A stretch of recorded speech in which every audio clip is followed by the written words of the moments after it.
शनिवार रविवारी कसबा बावड्यात चोऱ्या करून धुमाकूळ घालणाऱ्या चोरट्यास जेरबंद करण्यात स्थानिक गुन्हे अन्वेषणच्या पथकाला यश आले आहे। सागर भगवान रेणुसे वय 36 राहणार गोळीबार मैदान कसबा बावडा असे त्याचे नाव असून त्याच्याकडून चोरीचे 14 गुन्हे उघडकीस आले आहेत।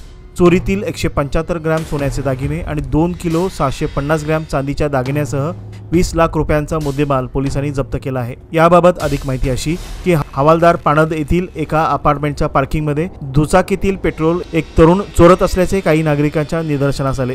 मास्क आणि रुमालाने तोंड झाकलेल्या त्या तरुणास नागरिकांनी शनिवारी पहाटे रंगेहात पकडून बेदम चोप देत पोलिसांच्या ताब्यात दिले होते। त्याच्या चौकशीत कसबा बावडा परिसरातील 14 घरफोड्यांची उकल झाली। गेल्या 4 वर्षापासून चोरलेले दागिने आणि चांदीच्या वस्तू त्याने घरात लपविल्या होत्या, तर रोकड खर्च केली होती।